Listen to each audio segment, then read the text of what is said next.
Muy bien, entonces vamos a dar inicio haciendo primero una preguntita, ¿ya? ¿Existe el acceso a alimentos seguros en Bolivia? Muchas gracias. Primero, agradecer la invitación, sobre todo a nuestro buen amigo e ilustre rector Rubén Darío. La verdad es una alegría poder compartir y participar de este foro. Más aún cuando representamos un sector como la leche, un sector productivo que tenemos al alcance, vamos a decir, de todos y que obviamente amerita tener a la pregunta todas las normas de calidad, de seguridad bien implementadas. Bolivia de repente es uno de los países que más normas genera, que tiene, vamos a decir, muchas leyes que establecen en sus protocolos para ser implementados en las diferentes industrias con mucha rigurosidad. Eso es una fortaleza, digamos, como sector. El tema es acompañar esas normas para que sean implementadas correctamente con el personal idóneo, con el personal capacitado, con el consumidor educado. Finalmente, para que pueda demandar estos alimentos con la seguridad que requiere su procesamiento, su comercialización, cómo llegar a la mesa, que también esa seguridad pasa por el consumidor, ¿no? Entonces, a la pregunta, sí tenemos normas, el tema es cómo las implementamos y cómo las hacemos llegar a la mesa. Muchísimas gracias, licenciado. Wills, la misma pregunta, licenciado Edilberto, ¿será que existe acceso a alimentos seguros en Bolivia? Muchas gracias, señor rector, gracias a la universidad por la invitación y con todo gusto poder compartir. Quisiera, con la venia de ustedes, referirme un poquito antes de analizar si efectivamente hay acceso o no hay acceso. Hablando de potencialidades, nuestro país tiene grandes potencialidades, no solo para abastecer el mercado interno en tema de producción de todo tipo de productos agrícolas y pecuarios en los distintos niveles o pisos ecológicos, trópicos ya sabemos, valles y altiplano.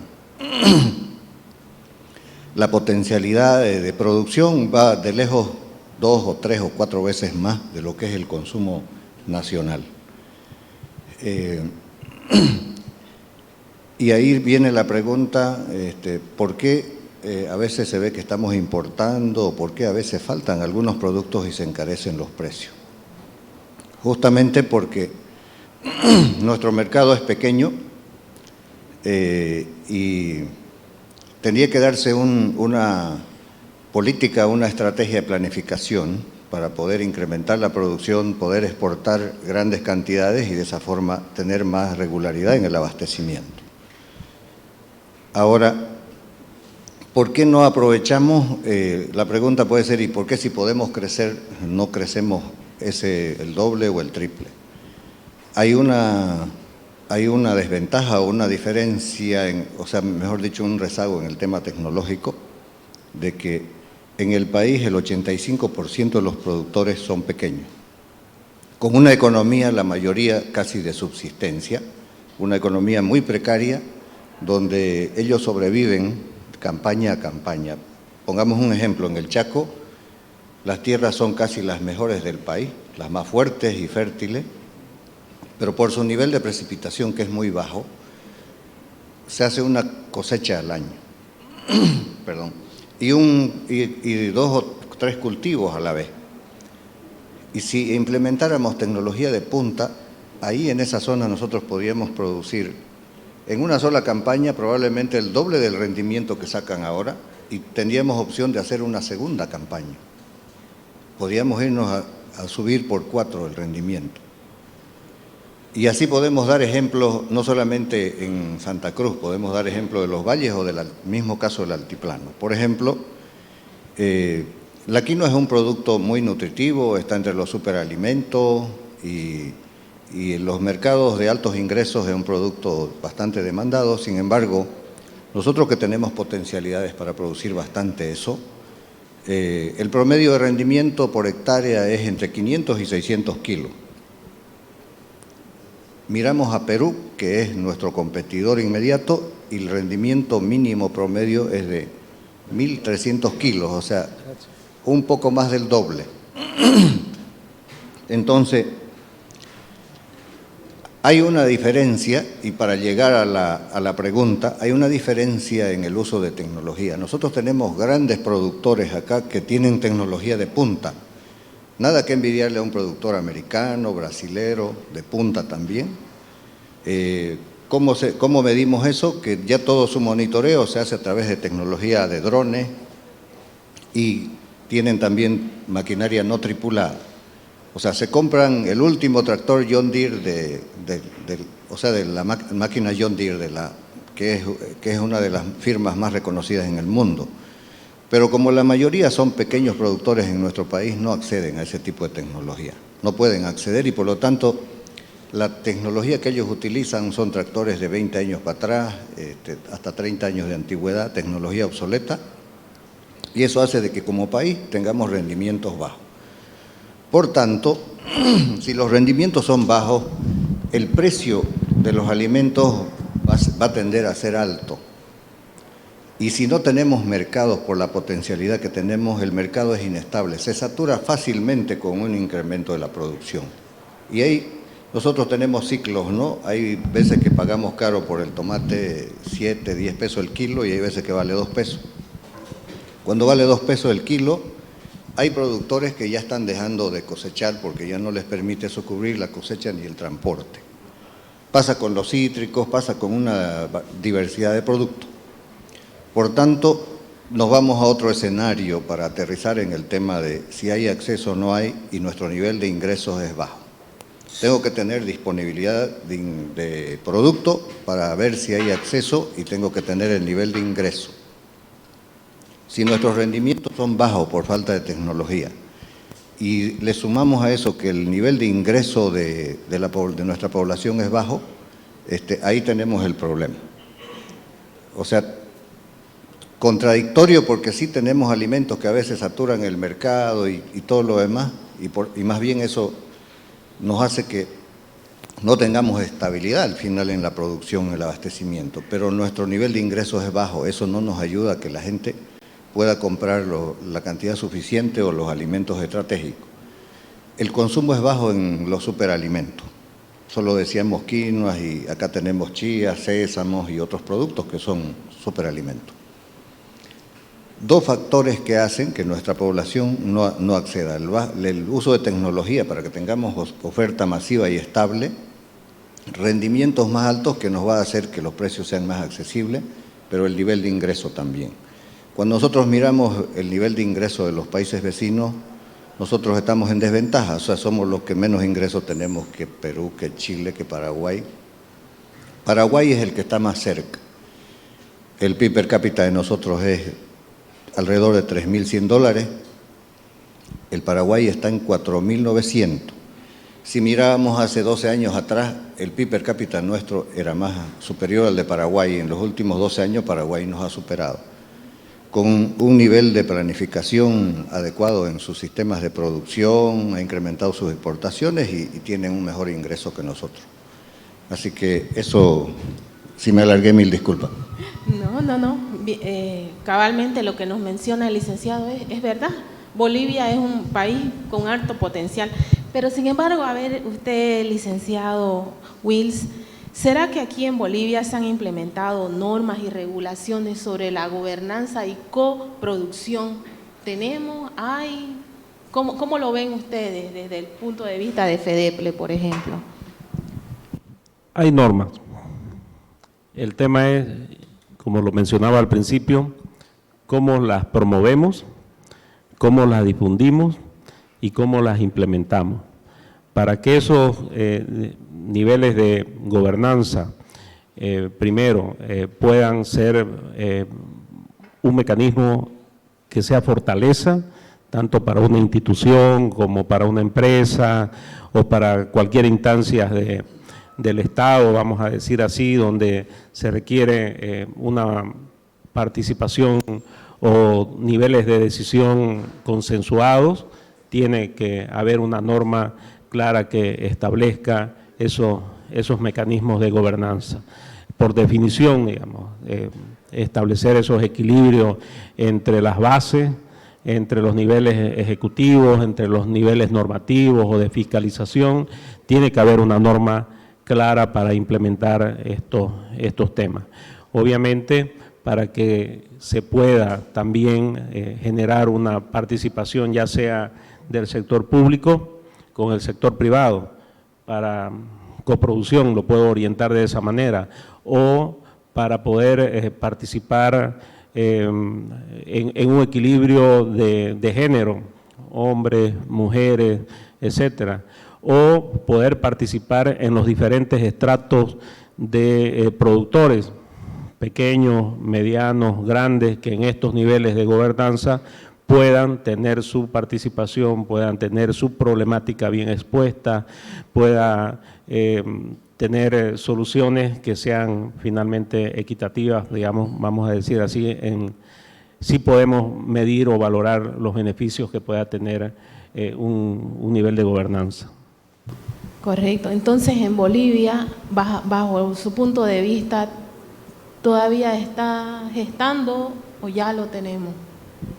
Vamos a decir que obedece a un nivel de desarrollo institucional. Hay instituciones que tienen muchos años de desarrollo y aplicación de modelos de gobernanza estables. La Cámara Agropecuaria, 58 años, FEDEPLE, 45 años, ¿no? Y así muchos de los sectores que conforman la institucionalidad del sector agropecuario tienen muchos años de establecer mecanismos de gobernanza. Todo pasa por la formación, iba a decir educación, y no necesariamente leer y escribir, sino educación en conformación de institucionalidad, conformación de participación en los niveles de decisión. Yo siempre me pregunto, y ustedes, jóvenes, en sus diferentes instancias, digamos, donde uno participa en sociedad, a veces nos quejamos mucho de nuestra alcaldía, de nuestra gobernación, de nuestra universidad, nos quejamos mucho de la institución a la que estamos asociados o afiliados, pero yo siempre pregunto, y me ha tocado ser promotor en sus inicios de la Ley de Participación Popular, digo, ¿de qué manera participamos nosotros en estas instancias donde convivimos? Acudimos a las reuniones que nos convoca nuestra universidad, acudimos a las reuniones que nos convoca el municipio o el barrio o la agrupación, la OTB, digamos, que es la unidad básica del barrio. Acudimos para levantar la mano y proponer, acudimos para asumir responsabilidades y poder gestionar la participación. A eso me refiero con la educación, para lograr estos niveles de implementación, de gobernanza, de, vamos a decir, proponer cambios en nuestro entorno más cercano, ¿no? Entonces, empecemos por ahí. Y el rol, insisto en esto, educarnos para poder participar y convivir en sociedad. Correcto. Muy bien. Licenciado Sinaga, desde el punto de vista de la CAO, ¿qué piensa usted? ¿Será que nosotros en Bolivia tenemos ya normas implementadas respecto a la gobernanza y coproducción? Como decía Eduardo, tenemos normas, solamente que lo que nos hace falta es planificación y sumarle a eso el tema de gobernanza. ¿Cómo hacemos si, un poco como el ejemplo, como el sector agropecuario, el sector productor de alimentos, si tenemos una máquina que la estamos utilizando al 25 o al 30% de su capacidad y lo necesitamos desde todo el punto de vista, no solamente para el tema de acceso a alimentos, necesitamos en este momento los sectores que antes nos generaban empleos y nos generaban ingresos no existen y no se ve que en el mediano ni incluso ni en el largo plazo todavía no hay posibilidad de que se nos recupere el sector hidrocarburo o la minería. Y tenemos a un sector que puede dar bastante en el tema de generación de empleos, divisas y lo básico, la seguridad alimentaria.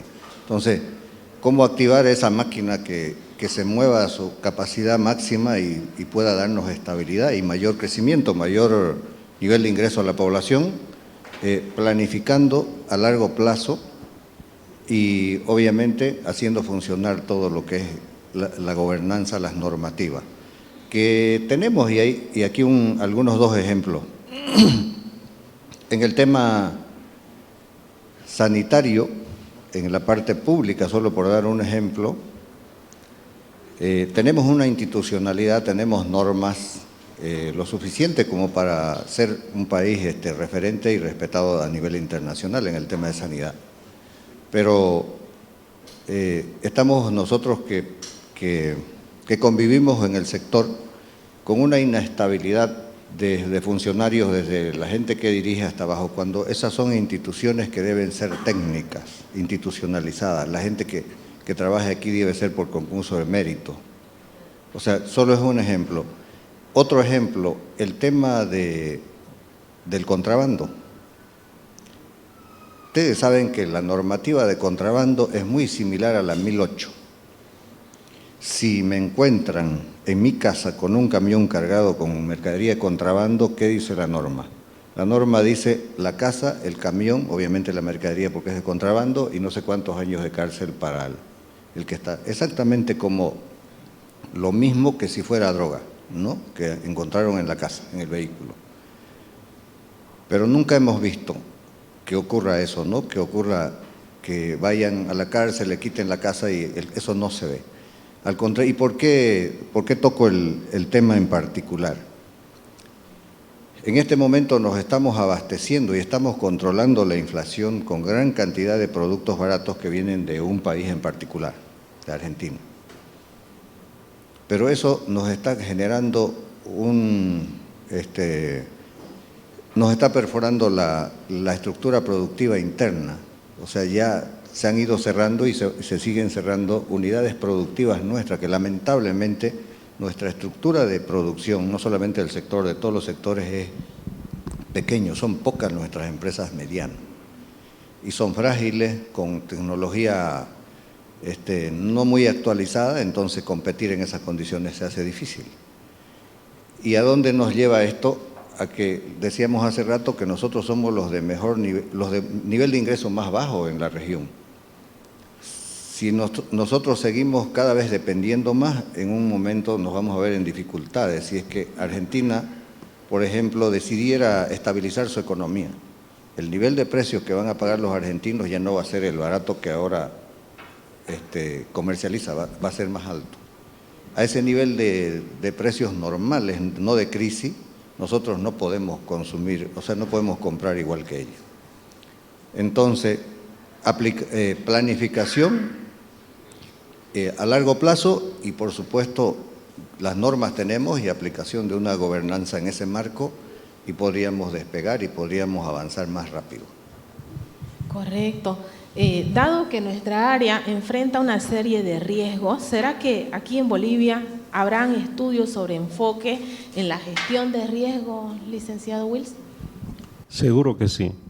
La industria alimentaria es sensible.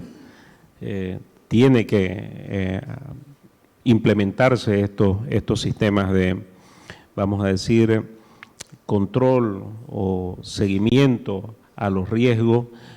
Imagínense si se logra,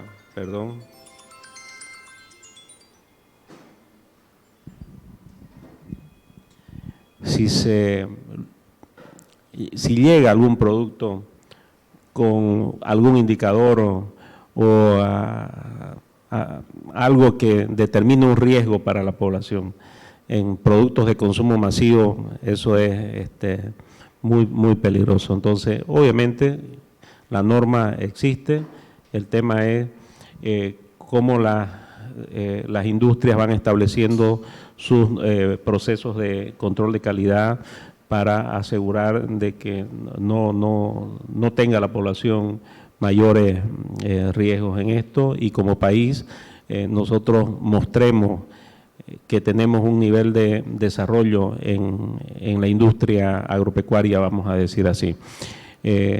A veces se habla mucho de subdesarrollo, ¿no? Y subdesarrollo de repente porque no vemos calles pavimentadas como en otros países, pero los niveles de subdesarrollo a veces los tenemos lamentablemente que medir por el incumplimiento de aplicación de las normas, ¿no? No tenemos personal, como decía Edilberto anteriormente, con estabilidad para que tengamos funcionarios de carrera, de mucho prestigio, de mucho reconocimiento, que puedan haber instituciones que garanticen la implementación de estas normas. Claro, hay estudios, sin duda alguna, tenemos instituciones especializadas que hacen esto, profesionales especializados que hacen esto, y obviamente hay que actuar en conjunto para su implementación. Correcto. Dado que nuestra área enfrenta varios riesgos, ¿no? Tenemos riesgos como el que usted mencionaba, licenciado, el tema del contrabando, el riesgo en tema climático. ¿Cómo lo ve la CAO? ¿Tenemos nosotros en Bolivia enfoque en gestión de riesgos? ¿Cómo lo ve la CAO?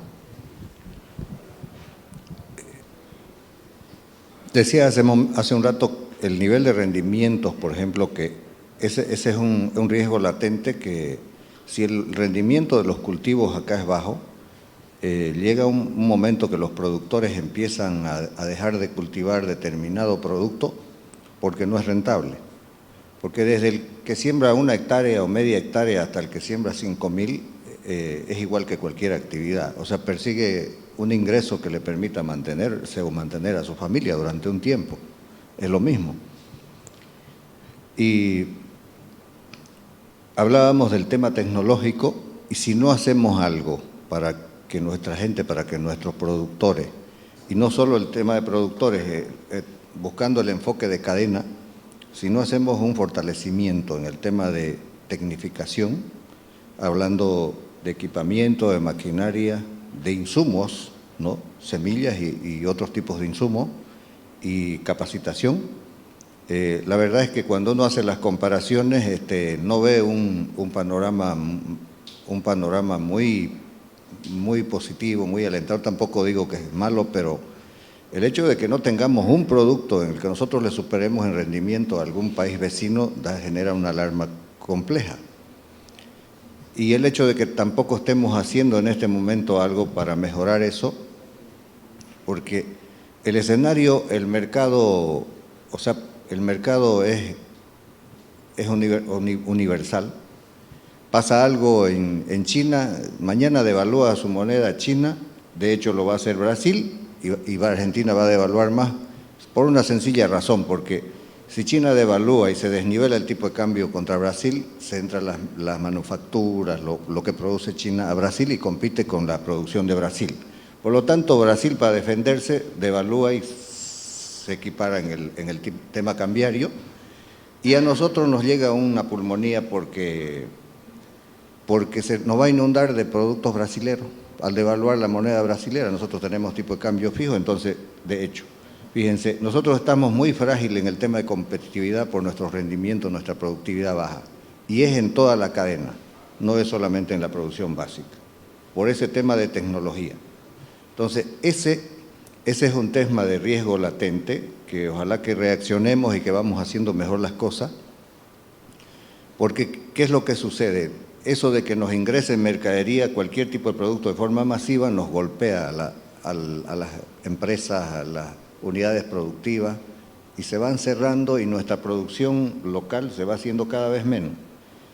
Si más adelante ellos vuelven a la normalidad, los países vecinos me refiero, suben sus precios a su nivel de ingreso y ahí nosotros no podemos acceder. La mayoría de nuestra gente no puede pagar el mismo nivel de precios que ellos. Esos son los riesgos que uno ve, que ojalá que no se den, pero que podrían darse en algún momento, especialmente en una situación como esta que por la pandemia y por la guerra y algunas otras cosas todavía no está descartado de que se genera alguna crisis económica, ¿no? Alguna crisis económica. Y uno, por más que seamos chicos, por más que no le vendamos nada a Rusia u otros países, las crisis son universales y llega de alguna forma.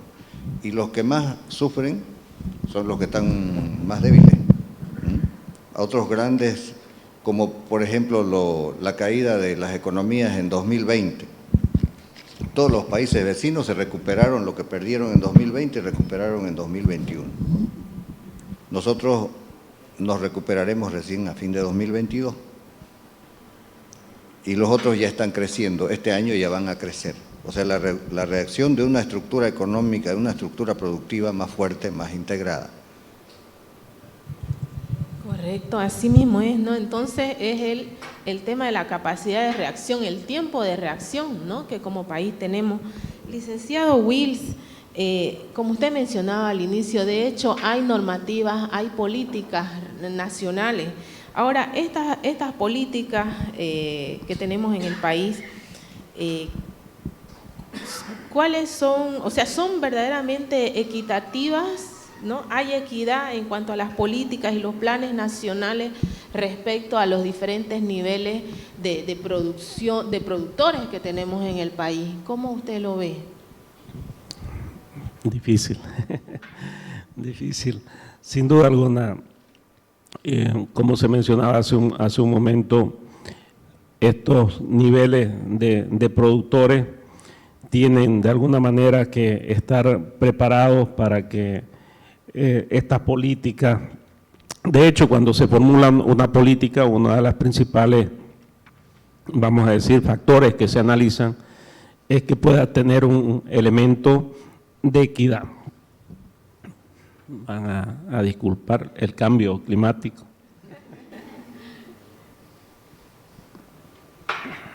Tiene que tener implícita o explícitamente en el desarrollo de los antecedentes de la política, de los objetivos de la política, de la formulación de la política, tiene que tener este elemento de equidad. Porque si no lo tiene, genera inestabilidad en la aplicación de la misma, ¿no?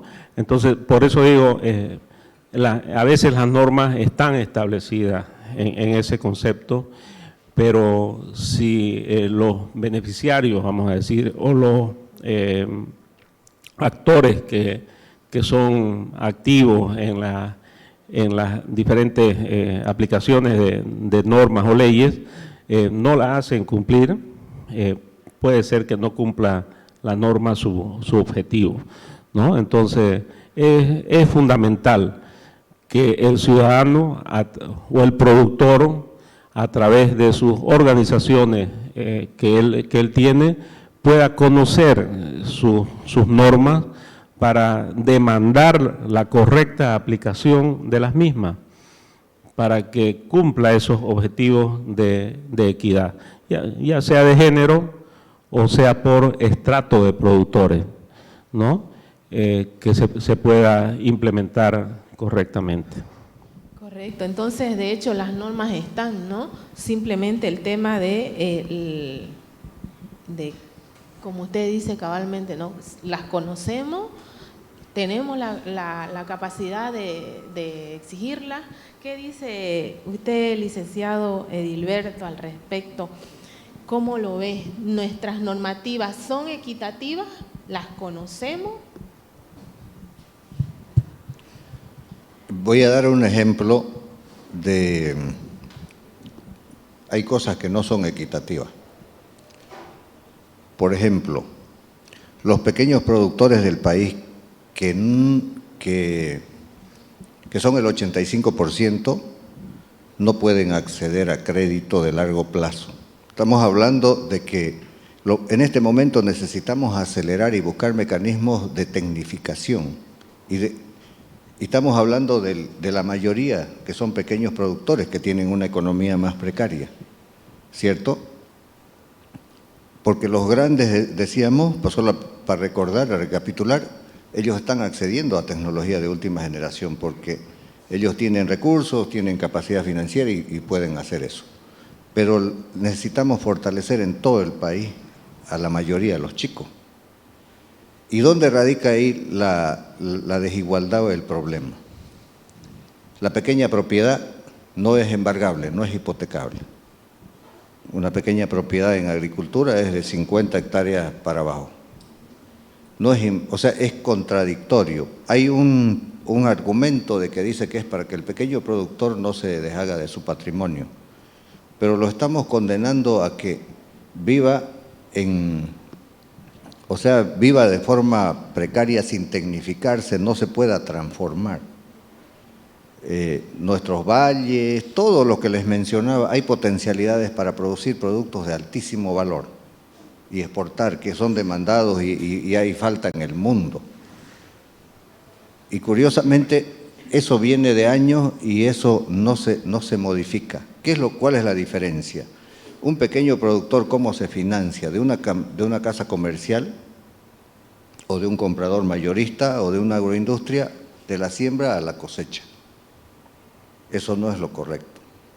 Y obviamente que paga un porcentaje alto. O se financia de alguien y termina pagando 18 a 24% anual y hasta más. Hasta tasas más elevadas. ¿Cuánto tiene que tener de margen ese productor en una campaña para recibir algo para él? Y eso es de corto plazo. Si quiere hacer instalación de tecnología de riego, tiene que agarrar un crédito de 6, 8 años plazo. Y eso no lo puede hacer porque no tiene con qué. No le sirve el patrimonio, incluso que tiene un valor elevado, por ejemplo en el caso de valles, por donde hay riego, donde son tierras muy, muy fértiles. O acá, los lecheros, que son pequeños productores, los porcicultores, los avicultores, todos que tienen pequeñas propiedades y podían apalancar créditos de largo plazo, porque un crédito para comprar tecnología de punta no se puede pagar en 2 años, en una campaña. Esas cosas, por ejemplo, son las que, fíjense que hay cosas que podemos arreglar sin que el gobierno le cueste, esto es normativo. Incluso esta medida le ayuda al gobierno a bajar la presión de que tiene de muchos pequeños para que le dé crédito de fomento. O sea, hasta el gobierno se salva, digamos, si facilita estas cosas. Así hay otros temas, pero este es un tema fundamental que se ve de lejos que es una solución y que podría ser y que está más bien frenando el desarrollo.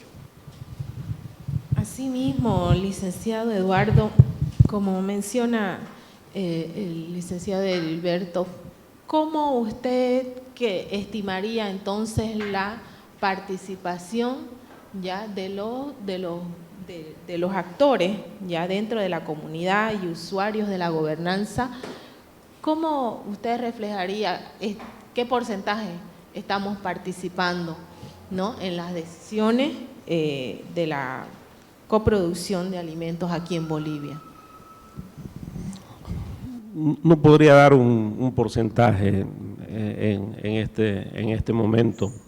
Claro, miro mi sector, digamos, de alguna manera, y la participación es activa, pero no todos los sectores tienen esta misma característica. Por lo que les mencionaba anteriormente, solo miramos hoy el WhatsApp o el celular, miramos las noticias y opinamos desde nuestra comodidad.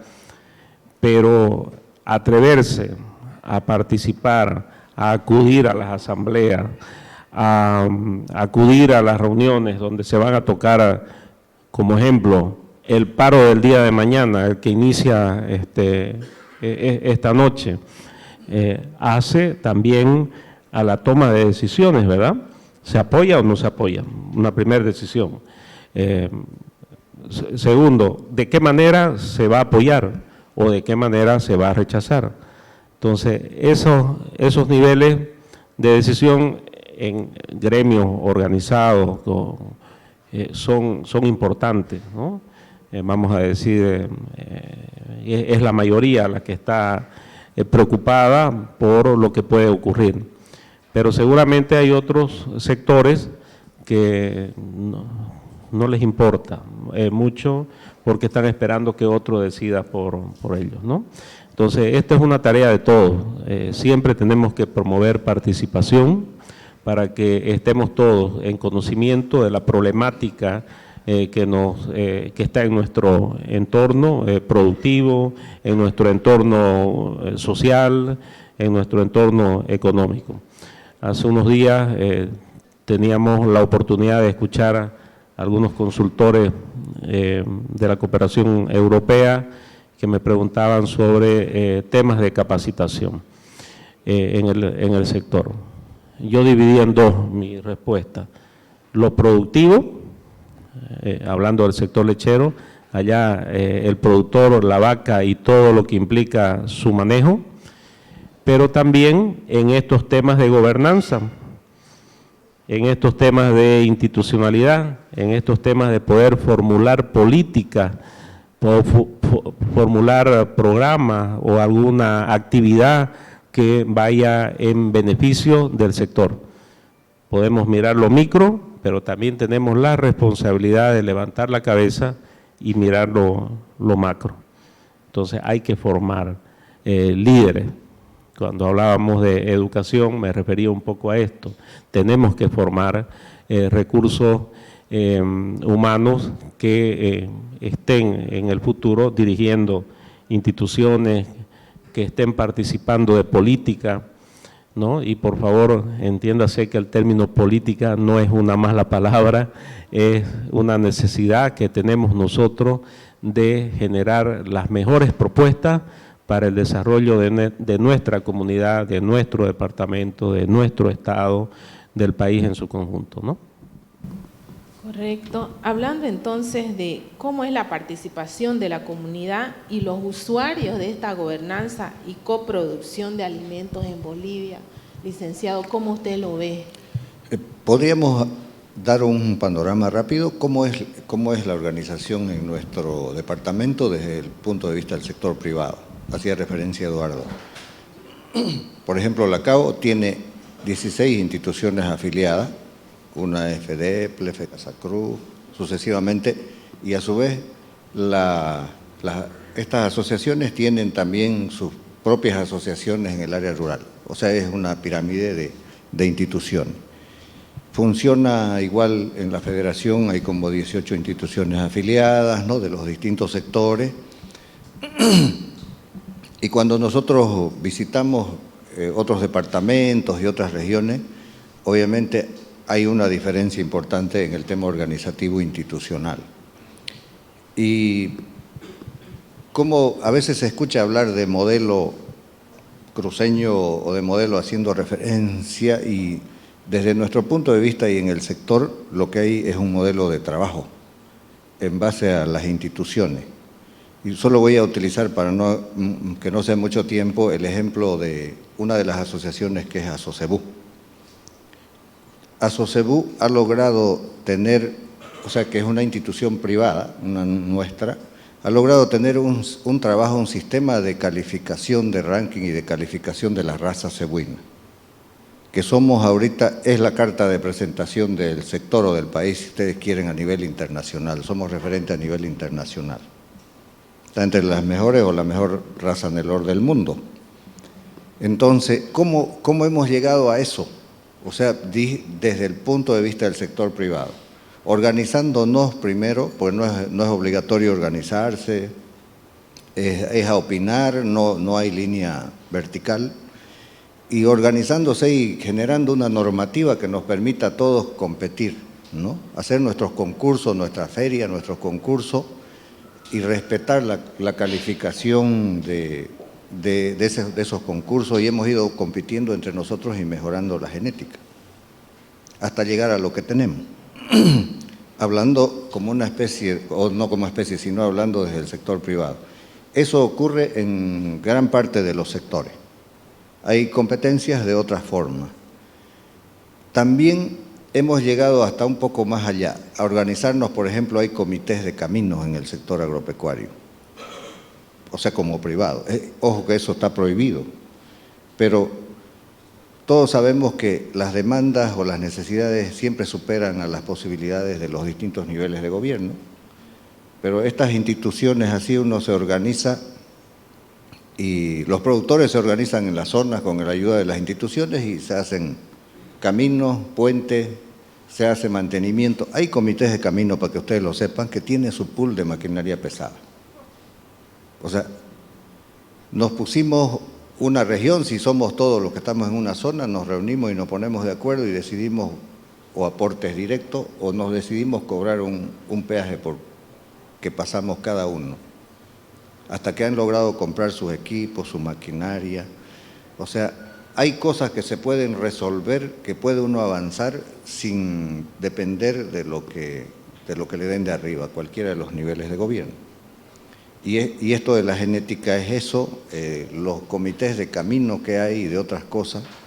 También, por ejemplo, se ayuda en el tema de construcción de escuelas y de postas sanitarias. Cuando no llega a la comunidad donde hay varios productores, se aporta y se construye, ¿no? Y más rápido porque uno agarra y construye con aporte privado y le entrega la infraestructura ya a la comunidad, a lo que sea, digamos, ¿no?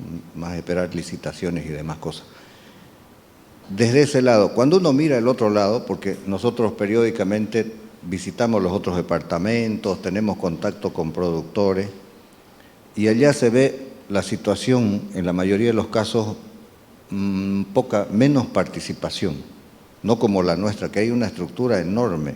Por ejemplo, volviendo un poquito, Fegasacruz tiene 33 asociaciones en las provincias y todas tienen su sede, su oficina. O sea, eso nos da una estructura, la diferencia, digamos, con otros departamentos que no hay institucionalidad.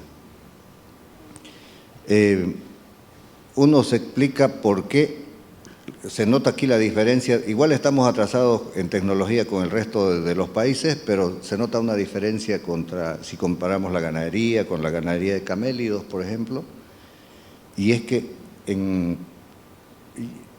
mirando cómo están produciendo, siguen camélidos produciendo a campo abierto, sin ninguna pastura cultivada, sin nada, cero mejoramiento genético, o sea, en las mismas condiciones que producían hace 60 o 80 años, no ha variado nada la genética.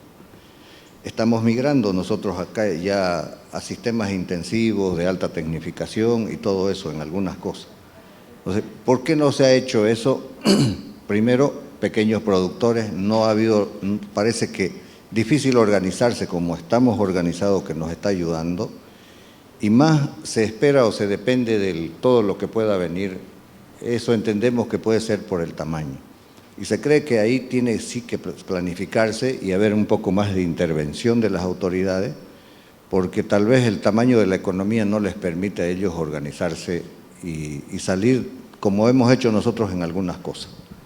Entonces, la participación es diferente desde el punto de vista privado. Desde el punto de vista, si participamos en algo en las políticas, nosotros sí también tratamos de tener incidencia de ida y vuelta, ¿no? Nosotros proponemos normas, y las normas que proponemos, la mayoría, todo es a nivel nacional, para beneficio de todos. Porque no hay estructura en otro departamento del tamaño de la nuestra, entonces hacemos la incidencia y también dirigimos desde, por ejemplo, en este momento de la CAO, una institución que se llama Confederación Agropecuaria Nacional, que agrupa a todos los productores del país. Y ahí tratamos nosotros de involucrar y de meter a las otras regiones, a los otros departamentos, a los productores de otros lados. Lo que más funciona es Beni, por supuesto, Cochabamba, y de ahí un poquito menos Oruro, Tarija o Chuquisaca, ¿no? Y en los otros es más difícil, pero abismalmente la diferencia entre lo que participa Santa Cruz en el tema de propuestas y también a veces de oponernos cuando va a salir normas que van a afectar a los productores. Muy bien, nótese entonces, fíjense la importancia, ¿no?, de la incidencia de las capacidades locales, de las iniciativas que se desarrollan en cada área de nuestro país. Aluciendo a esto, querido licenciado Wills, ¿cuáles vendrían a ser las ventajas y desventajas de lo que es la gobernanza y coproducción de alimentos en Bolivia? Bueno, las ventajas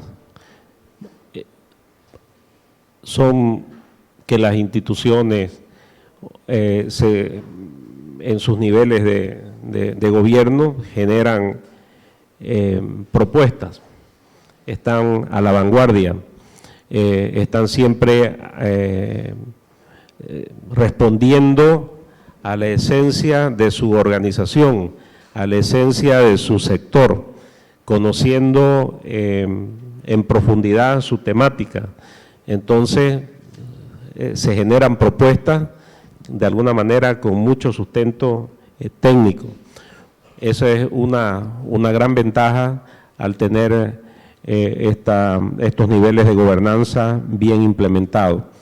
Ya lo decía Edilberto, la Cámara Agropecuaria es muy propositiva a través de sus diferentes instituciones que la conforman. Siempre están proponiendo, siempre están analizando, siempre están gestionando. Esa es una gran ventaja. Obviamente, la debilidad que pueda tener un nivel de gobernanza no equilibrado o no implementado adecuadamente, es que siempre nos van a decir qué es lo que tenemos que hacer, ¿no? Siempre va a haber alguien mostrándonos el camino, siempre va a haber alguien que nos diga qué nos falta, ¿no? Y si la organización no está debidamente, vamos a decir, fortalecida, siempre va a haber una mano extendida pidiendo al nivel de gobierno que le dé algo. Siempre va a haber eso. Entonces, la diferencia de un modelo de gobernanza bien equilibrado, como es el caso de las instituciones que conforman el sector agropecuario, y yo quiero destacar algo, hay el mecanismo de aporte. Si nos juntamos dos para hacer una organización, nos ponemos de acuerdo en cuánto nos va a tocar aportar para que funcione la organización, ¿verdad? Si ustedes ven otros modelos, siempre se juntan para extender la mano, para pedir que se les dé, porque somos o nos creemos con el derecho de pedirlo porque somos productores, por el simple hecho de ser productores. Entonces, la diferencia está en que se genera un aporte, se genera una participación, insisto yo mucho en eso, porque esa es una manera de aportar, no siempre es con recursos, pero es con un poco de tiempo, estando, y obviamente la cosa tiene que funcionar. Entonces, las ventajas de un sistema de gobernanza bien implementado es que siempre uno está a la vanguardia. La desventaja de no hacerlo, de no desarrollar esta participación, siempre nos van a mostrar el camino y vamos a estar esperando que otro decida por nosotros.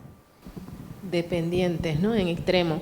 Querido licenciado, bajo su punto de vista, ¿cuáles serían entonces las ventajas y desventajas? Aunque ya usted le da una pasadita, si nos puede ampliar, por favor. Voy a tomar 3 ejemplos para ver cómo funciona la gobernanza, hablando de la gobernanza, pero desde un punto de vista de los actores, público y privado,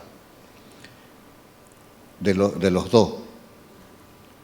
Hace décadas atrás, Chile hizo un plan, porque ellos inicialmente eran productores mineros, igual que nosotros en la misma época. Su actividad económica la principal era la minería, algo de navieras, algo de pesca. Y ellos dijeron, nuestra gente de qué va a vivir después que se agote la minería. y empezaron a desarrollar, todo nos viene a la mente el mapa, desierto, costa, empezaron a desarrollar la agricultura y el sector forestal. No tienen ellos bosque.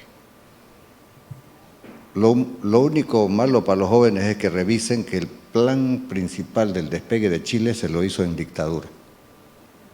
Y se hizo un plan de desarrollo, y ellos ¿qué dijeron? Agarraron la teoría del enfoque de mercado, ¿no? Yo primero investigo el mercado, veo qué es lo que él necesita y después yo alineo y preparo mi cadena para abastecerle a él.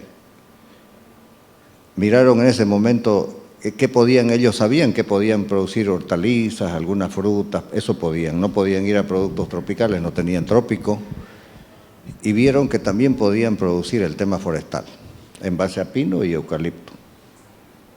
Fíjense cuánto exporta de papel, de maderas, de productos de madera, y desde esa época, con un plan inicialmente 10 y después 20, cuando vinieron los gobiernos democráticos no pudieron, no tuvieron que continuar porque los resultados eran abismalmente favorables. O sea, eran enorme la diferencia en el tema de ingresos y per cápita y todo lo demás. Así que ellos se posicionaron, en resumen, por ejemplo, en el caso de productos agrícolas, estudiaron a Tokio, a las ciudades donde eran más caros esos productos, y lograron vender productos allá. Desde entonces se quedaron. O sea, cuando uno abre un mercado, el más exigente, prácticamente el mundo se abre como mercado. Lo mismo hizo Perú, pero eso ya no hace mucho. Se empezó a ver, y por ejemplo, uno de los productos estratégicos de Perú es el espárrago. Y se propuso igual, investigó Europa, Estados Unidos, allá donde pagan bastante caro, y armó su cadena en base a la exigencia de ellos. Pero trabajando ambos, el sector público y el sector privado. O sea, no es nuevo, o sea, y están los ejemplos ahí que han dado grandes resultados. Ahorita Perú es el primer exportador de espárragos del mundo, y bajo esa lógica, una serie de productos, trabajando juntos. ¿Y dónde produce espárragos? Produce espárragos en las cumbres que ellos tienen. Eso, su altiplano, sus cumbres de ellos son como dunas de arena, son como playas de arena, pero en la altura. Ahí produce espárragos. Mejor que el altiplano nuestro, o sea, peor que el altiplano nuestro. El último ejemplo de este sistema de funcionar, de hacer una gobernanza y trabajar de forma conjunta, es Paraguay. Paraguay hace 15 años atrás, ¿de qué vivía? Ustedes saben que Paraguay es un poco más grande que Santa Cruz, tiene 407.000 kilómetros cuadrados y nosotros como 370, Santa Cruz. El 30% de su territorio es trópico y el 70% es chaco, como el nuestro, seco, 70%. Fíjense cuánto exporta de productos agropecuarios, principalmente soya y carne. ¿Qué hizo Paraguay? El mismo enfoque antiguo que les explicaba de Chile y del de Perú, de buscar productos estratégicos de acuerdo a la potencialidad que tiene su territorio. Y vio que a ellos les venía bien exportar carne, pero exportar cortes especiales, $150 el kilo en el mercado europeo.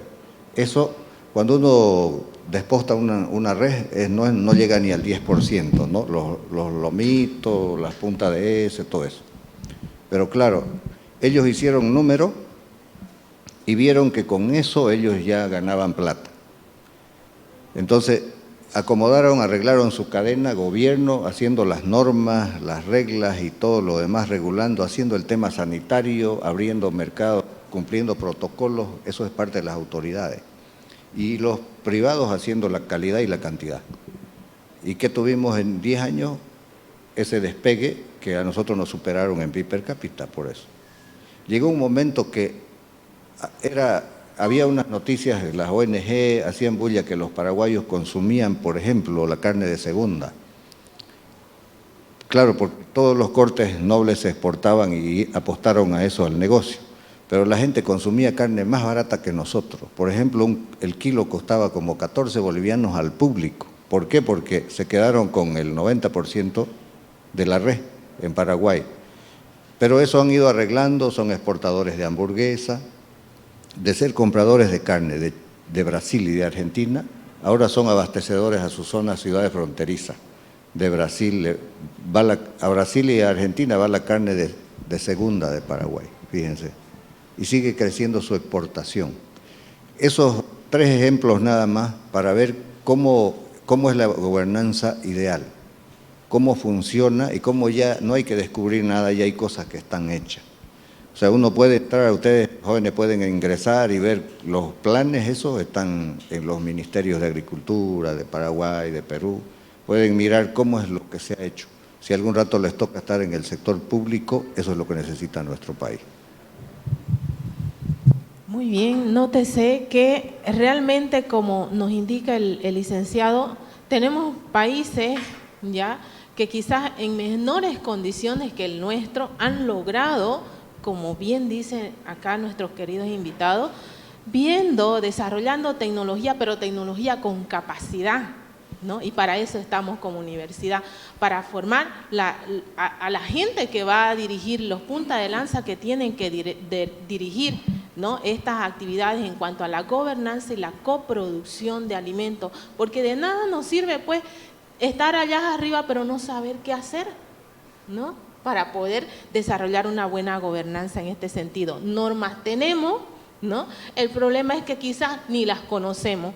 Para eso estamos desarrollando esta serie de actividades en esta vez el segundo Congreso Internacional de Ingenieros en Alimentos. Y fíjense lo que nos menciona aquí el licenciado, la iniciativa dentro de nuestro mismo país. Santa Cruz es referente, ¿pero por qué? Si somos bolivianos igual que los demás, muy claramente nos lo ha destacado el licenciado en su exposición. Es referente, ¿por qué? Porque también no debemos estar todo el tiempo con la mano extendida.